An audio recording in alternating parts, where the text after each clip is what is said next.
ഇന്ന് നമുക്ക് നേന്ത്രപ്പഴവും ബ്രെഡും വെച്ചിട്ടുള്ള ഒരു സ്നാക്ക് തയ്യാറാക്കാം. ഒരു വ്യത്യസ്തമായ സ്നാക്കാണിത്. നല്ല ടേസ്റ്റിയാണ്. നിങ്ങൾ ഉണ്ടാക്കി നോക്കിയാൽ നിങ്ങൾക്ക് തീർച്ചയായും ഇഷ്ടമാകും. അപ്പം ഈ ഒരു സ്നാക്ക് എങ്ങനെയാണ് തയ്യാറാക്കുന്നത് നോക്കാം.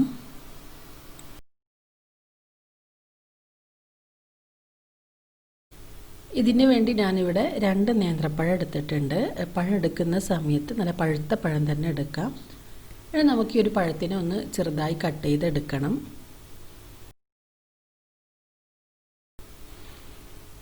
അപ്പോൾ ഞാനിവിടെ പഴം ഇതുപോലെ കട്ട് ചെയ്തെടുത്തിട്ടുണ്ട്. ഇനി നമുക്ക് ഈ ഒരു പഴത്തിനെ ഒന്ന് എണ്ണയിലിട്ട് വഴറ്റിയെടുക്കണം. നമ്മൾ ഈ ഒരു പഴം വാട്ടിയെടുക്കുന്നത് നെയ്യിലാണ്. അപ്പോൾ ആവശ്യത്തിന് നെയ്യ് ചേർത്ത് കൊടുക്കാം. ഞാനിതിലേക്ക് കുറച്ച് അണ്ടിപ്പരിപ്പും മുന്തിരിയും ചേർക്കുന്നുണ്ട്. നിങ്ങൾക്കിത് ഒഴിവാക്കണമെങ്കിൽ ഒഴിവാക്കാം, പക്ഷേ ചേർത്ത് നല്ല ടേസ്റ്റാണ്.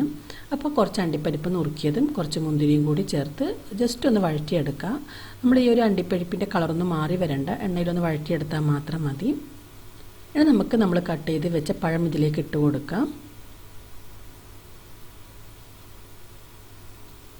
ഇനി ഒരു പഴം നന്നായിട്ടൊന്ന് വഴറ്റിയെടുക്കണം.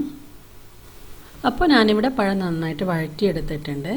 ഇനി നമുക്കിതിലേക്ക് ചേർക്കേണ്ടത് മുട്ടയാണ്. ഞാനിവിടെ ഒരു മുട്ട എടുത്തിട്ടുണ്ട്. ഈ ഒരു മുട്ട നമുക്ക് പൊട്ടിച്ച് ഇതിലേക്ക് ഒഴിച്ചു കൊടുക്കാം. ഈ മുട്ട ഇതിലേക്ക് പൊട്ടിച്ചൊഴിച്ചതിന് ശേഷം പഴത്തിൽ നന്നായിട്ട് മിക്സ് ചെയ്തെടുക്കണം. അപ്പോൾ ഞാനിവിടെ പഴവും മുട്ടയും നന്നായിട്ട് മിക്സ് ചെയ്തെടുത്തിട്ടുണ്ട്. ഇനി നമുക്ക് മധുരത്തിന് ആവശ്യമായിട്ടുള്ള പഞ്ചസാര ചേർത്ത് കൊടുക്കാം. ഞാനിവിടെ 1/4 കപ്പ് പഞ്ചസാരയാണ് എടുത്തിട്ടുള്ളത്. ഈ ഒരു 1/4 കപ്പ് പഞ്ചസാര നമുക്ക് ഈ ഒരു പഴത്തിലേക്ക് ഇട്ട് കൊടുക്കാം. ഇനി ഈ ഒരു പഞ്ചസാരയും പഴവും നന്നായിട്ടൊന്ന് മിക്സ് ചെയ്തെടുക്കാം. അപ്പോൾ ഞാനിവിടെ പഞ്ചസാരയും പഴവും നന്നായിട്ട് മിക്സ് ചെയ്തെടുത്തിട്ടുണ്ട്. ഇനി നമ്മളിതിലേക്ക് ചേർക്കുന്നത് തേങ്ങയാണ്. ഞാനിവിടെ 1/2 കപ്പ് തേങ്ങയാണ് എടുത്തിട്ടുള്ളത്. ഈ ഒരു തേങ്ങ കൂടി നമുക്കിതിലേക്ക് ചേർത്ത് കൊടുക്കാം. അപ്പോൾ ഒരു തേങ്ങ ചേർത്ത് വീണ്ടും നന്നായിട്ട് മിക്സ് ചെയ്തെടുക്കുക. തേങ്ങയും പഞ്ചസാരയും പഴയെല്ലാം നന്നായിട്ട് മിക്സായി വന്നതിന് ശേഷം നമുക്ക് ഫ്ലെയിം ഓഫ് ചെയ്യാം.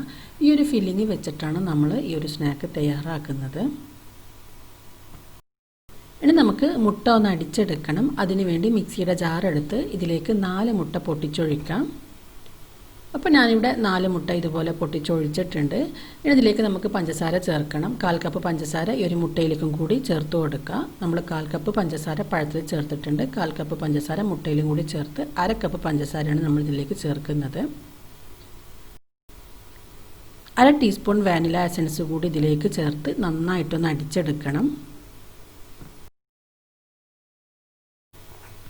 അപ്പോൾ ഞാനിവിടെ മുട്ട നന്നായി അടിച്ചെടുത്തിട്ടുണ്ട്. ഇനി നമുക്കിതിനൊരു ബൗളിലേക്ക് ഒഴിച്ചു കൊടുക്കാം. ഈ ഒരു മുട്ടയിൽ ബ്രെഡ് മുക്കിയിട്ടാണ് നമ്മൾ ഈ ഒരു സ്നാക്ക് തയ്യാറാക്കുന്നത്.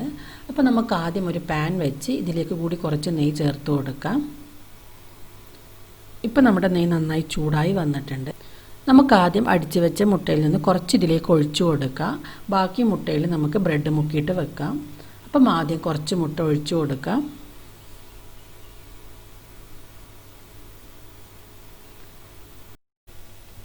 ഇനി ബാക്കി വരുന്ന മുട്ടയിൽ ബ്രെഡ് മുക്കിയിട്ട് വെച്ച് കൊടുക്കാം. ആദ്യം ഒരു സ്ലൈസ് ബ്രെഡ് മുട്ടയിൽ മുക്കിയിട്ട് നടുക്ക് വെച്ച് കൊടുക്കാം. അതിനുശേഷം ബ്രെഡൊന്ന് ചെറിയ കഷ്ണങ്ങളാക്കിയിട്ട് സൈഡിലെല്ലാം വെച്ച് കൊടുത്താൽ മതി.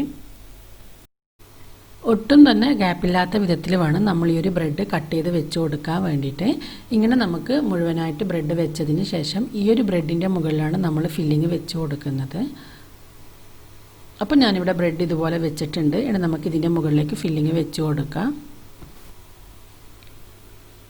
അപ്പോൾ മുഴുവൻ പഴവും ഇതുപോലെ ബ്രെഡിൻ്റെ മുകളിൽ വെച്ചിട്ട് ഒരു സ്പൂൺ വെച്ച് നന്നായിട്ടൊന്ന് പ്രസ് ചെയ്ത് കൊടുക്കാം. അതിനുശേഷം വീണ്ടും നമുക്ക് ഇതിൻ്റെ മുകളിലേക്ക് ബ്രെഡ് വെച്ച് കൊടുക്കണം. നമ്മൾ അടിഭാഗത്ത് വെച്ച പോലെ തന്നെ മുകൾ ഭാഗത്തും മുട്ടയിൽ മുക്കിയിട്ട് ബ്രെഡ് വെച്ച് കൊടുക്കാം.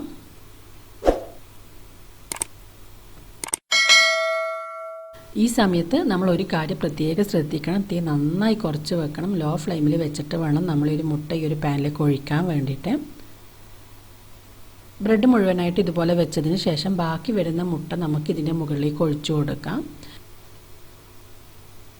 ഇനി ഇതിൻ്റെ സൈഡിലെല്ലാം കുറച്ചുകൂടി നെയ്യാക്കിയിട്ട് നമുക്കിതിനെ അടച്ച് വെച്ച് ഒരു ലോ ഫ്ലെയിമിൽ വെച്ചിട്ട് തന്നെ വേവിച്ചെടുക്കാം. ഒരു 10 മിനിറ്റോളം ഇതിന് വേവിച്ചെടുക്കണം. ഇപ്പോൾ 10 മിനിറ്റ് കഴിഞ്ഞിട്ടുണ്ട്. ഇനി നമുക്ക് ഫ്ലെയിം ഓഫ് ചെയ്യാം.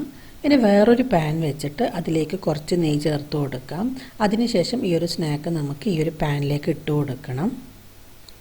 അപ്പോൾ ഇതിൻ്റെ സൈഡെല്ലാം വിട്ട് വന്നിട്ടില്ലെങ്കിൽ നിങ്ങൾ ചെറുതായിട്ട് സ്പൂൺ കൊണ്ട് സൈഡ് വിട്ട് കൊടുക്കുക. അതിനുശേഷം ഈ ഒരു പാനിലേക്ക് ഇട്ട് കൊടുത്താൽ മതി.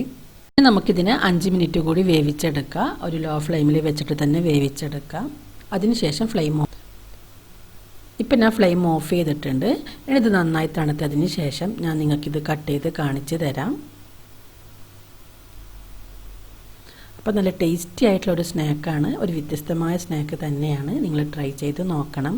നിങ്ങൾക്ക് എന്തായാലും ഇഷ്ടമാകും. ട്രൈ ചെയ്ത് നോക്കിയിട്ട് ഇതിൻ്റെ ഫീഡ്ബാക്ക് അറിയിക്കണം. വീഡിയോ ഇഷ്ടമായെങ്കിൽ ലൈക്ക് ചെയ്യും, ഷെയർ ചെയ്യാനൊന്നും മറക്കരുത്. ചാനൽ സബ്സ്ക്രൈബ് ചെയ്തിട്ടില്ലെങ്കിൽ സബ്സ്ക്രൈബ് ചെയ്യാനും മറക്കരുത്.